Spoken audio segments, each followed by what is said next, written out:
Pakalofa lahiatu, kalofa lava, malo lele, and warm Pacific greetings. Thank you and welcome to those online tuning into our session today. Over the next 20 minutes or so, we're going to discuss how you can make the benefits of technology available to the older Pacific community. So in the panel today, we have myself. I'm George Minton. I'm the manager at the Office for Seniors. We also have Amiu Ikehele from Moana Connect in Auckland, who's one of our providers working with us for the Office for Seniors Digital Literacy Program, which I'll talk about in a second. And we're also joined by our two partners working with us on the digital program, Chris Muller from the Ministry for Pacific Peoples and Lafale Baese from Pacifica Proud.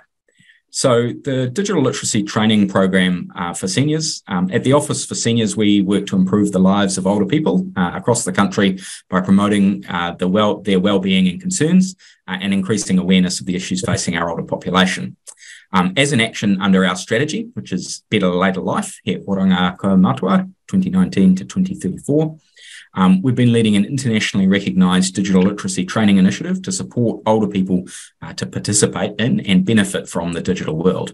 The initiative offers in-person training to equip older people with the essential digital skills for everyday life and to build their trust and confidence in engaging online. In our most recent round of funding, we've had the opportunity to work with 3 providers that are supporting older Pacific learners in their communities. But we're not doing that alone. So in 2022, we signed a relationship agreement with the Ministry for Pacific Peoples.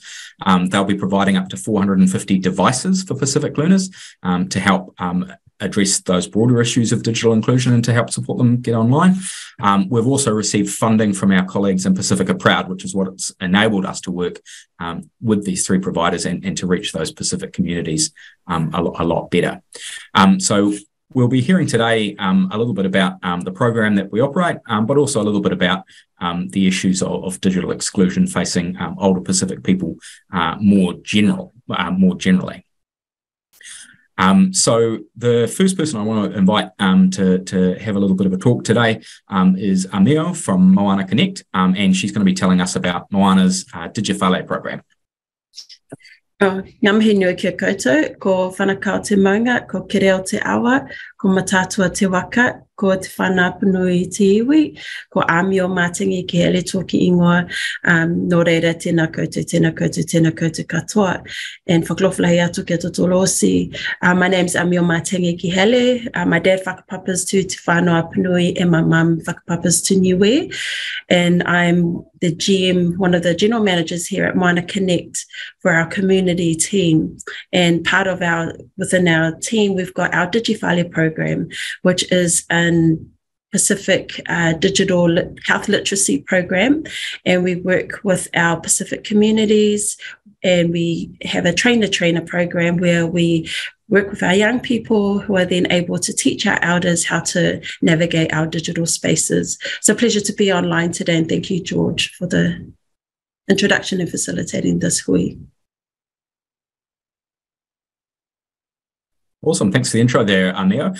Did you want to give us the quick rundown on what Digifale is about?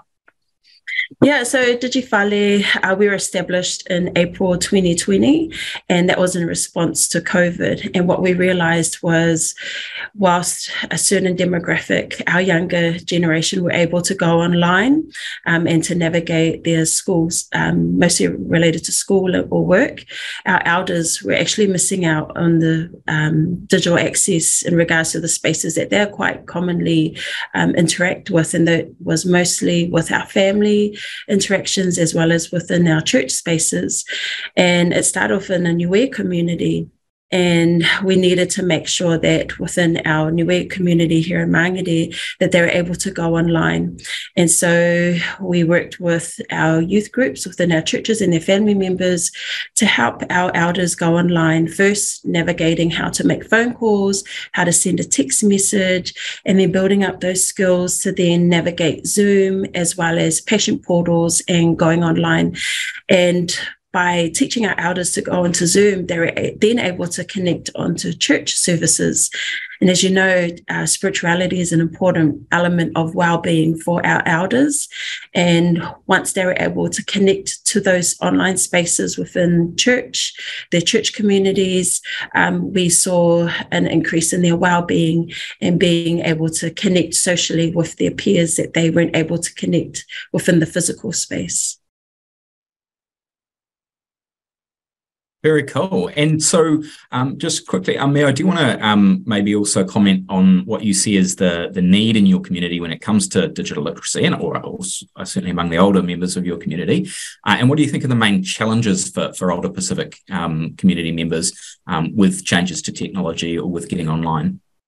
Yeah, I think it's really important for our elders to understand what would make them want to go online, because again, we always assume that online is the best place for our elders. So if we have a reason why they should connect, then that would make them more likely to want to connect.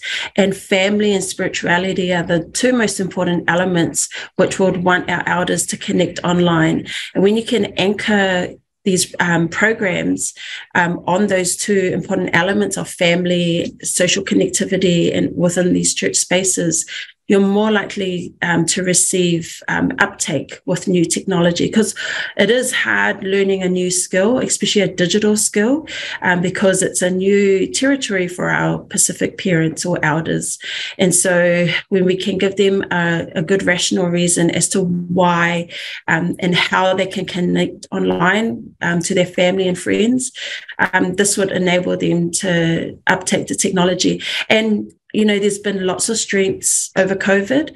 It's actually forced people to go online and to actually use these online platforms.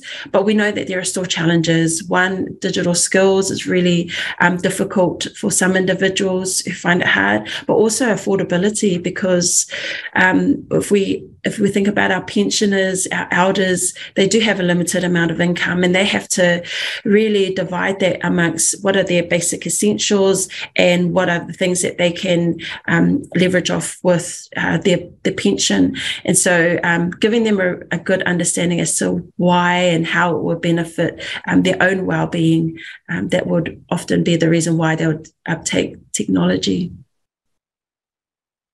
Great. Thanks very much, Amio. So next I'm going to call on Lafaele from who is our partner from Pacifica Proud.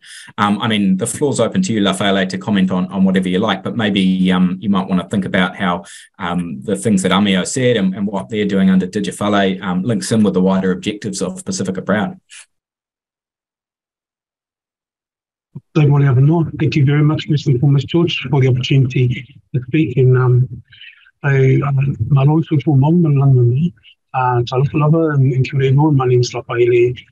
I'm part of the Pacifica Proud team based here at the Ministry of Social Development.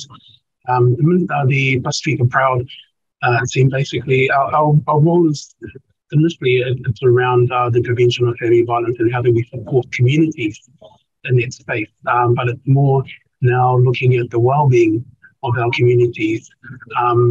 So as George sort of mentioned at the very beginning, our Pacifica Proud team saw this as an opportunity to work alongside our seniors team and how do we engage, or how do we make sure that all our people engage. I know a lot of times we talk about our young people and the investment that we have in our young people, but also a really important part of the Pacifica family is our older people.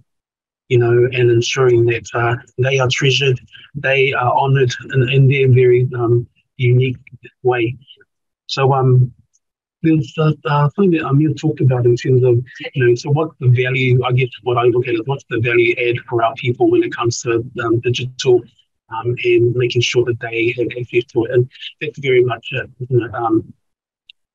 For Pacifica, you know, a lot of the time we lean more to the values as opposed to anything else. You know, so if I can talk about the whys, you know, and so, sorry, I'll just break the notes down here. And I think Amir talked about, you know, like ensuring that we anchor a lot of those values to the reasons why people should take up the digital, like in terms of learning and digitalization. I always think about the communities, and when I do think about our communities, I think about in particular my family, and the only way that my parents were happy to engage using digitalization was on the basis that they wanted to connect with their grandchildren, and that was the only way. And I think that's important to understand that, if they don't understand the why behind it, then they're not really prepared to actually take digitalization, as a way of communication. Because for Pasifika, face-to-face, person-to-person is how we communicate normally. So not using the phone or the things. But again, during COVID, there was an opportunity absolutely for our community to engage and feel connected. And I really do agree with what Emil talked about when she talked about the churches in particular.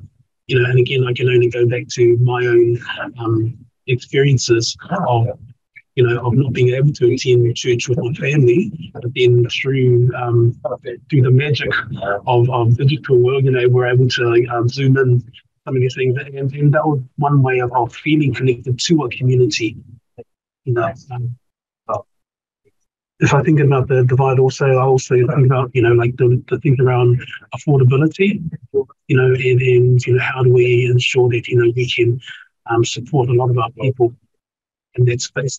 So some of that really is about we're going back to those who design some of these programs or think about technology and say, well, okay, how do we actually make it more affordable for the families?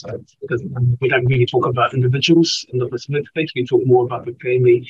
And and much like the COVID response that we saw, how families got involved and not individuals, but we talk about how do we incentivize some of those things where you can actually bring the whole family on board. But those are just a couple of things I think of, particularly on this side of the law. Thank you. Kia ora, Lafale. Thanks for those really interesting comments. I wonder, so our other guest today is Chris from the Ministry for Pacific Peoples, who, as I mentioned, are contributing to the program in the form of providing devices to participants. Chris, did you want to have a little bit of a chat, perhaps about the kind of device aspects, components of digital inclusion, or anything else from the conversation that's taken your interest? Yeah, George, thank you so much for the opportunity to be here, and we're excited about the partnership as well we have with MSD and Office for Seniors. One of the things that we learnt over COVID is that Pacific people found the digital divide for Pacific people was great, was huge, especially during lockdowns. And this is especially heightened when we look deeper to the Pacific population. Elders really found it difficult to actually, communicate with the outside world. What we do know is that for many of our Pacific elders is that they lack the experience or digital knowledge, such as using mobile phones or devices. And furthermore, because English is a second language for many of our Pacific elders, that's born outside of New Zealand, it becomes even really difficult to actually communicate with our service providers. And you would think about how society's grown, and now we've got online banking, we've got health apps, we now have got public transport, news, media, shopping with groceries online, all those things. Those service providers really need to think about how do we actually connect through a co-design approach and actually working together with our elders on how they can actually on the usability of their apps and how they can actually engage better. And this is especially heightened with an aging population in New Zealand, so we're going to have a growing problem here. So it's important that service providers engage with church groups, with community groups, with the Ministry for Pacific Peoples and the Office for Seniors at MSD to look at a co-design approach to how to service our Pacific people better. This is going to be an ongoing problem. So we think through this partnership and providing devices, but also there is also a dark side to online, and it's important that we actually talk with our elders or teach our elders to actually learn about some of the pitfalls around the dark web, and and it's important that security and privacy information is actually quite secure with them. Thank you, George. Good, Chris. Thanks very much for those comments. Maybe with our last couple of minutes, if I just quickly throw it back over to Amir, I'm particularly interested in those last comments from Chris, about that sort of what we kind of refer to as the trust and security kind of component. I wonder if you've got anything from your experience with Digifale to respond quickly there. So I think first just responding to Chris in regards to once we our elders have that motivation to go online, and that entry point is usually through family as well as the social spaces in which they occupy, whether it be church or other weaving groups, for instance. That is an important foundation for them to build on the other elements of online shopping, online banking, and you can increase their knowledge within those other elements. But first you need that great entry point, and to couple with that those new skills is building that trust and knowing that how to respond to text messages, for instance, the scams, the online scams, where people are often asked for their bank account numbers. And because they are new to this environment, it is important that they are aware of these texts that can come through, and it's a new environment for them, and these are new ways of them responding to the texts that come through. But also important part is around digital well-being, because we want people to go online, we want them to see what's on YouTube, but also thinking about how much time they're online. And as we teach our young people to not spend too much time online, the same applies for our elders, as well as being online, such as social media, and how you might conduct yourself on social media, and sometimes the comments that might be shared online. It's not going to be the same. We call that the digital VAR, because it changes as you go onto an online space.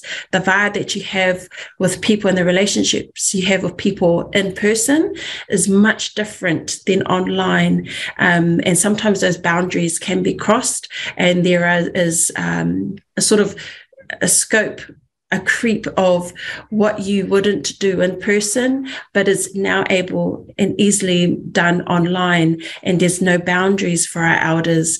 And so in saying that, we just need to just make sure our parents know, our elders know of what to look out for, etc.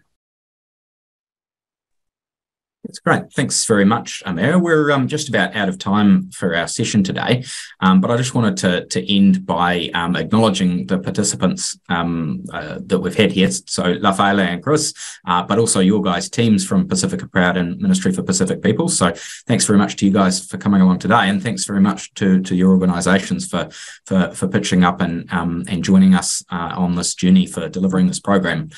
It's a really good example of what can be achieved by government departments working together, and of course also acknowledgement to Mio for her time today, but also because she's the one on the ground going to be out there actually getting things done and delivering this and supporting our older Pacific people. So we're very much looking forward to what you achieve with the program.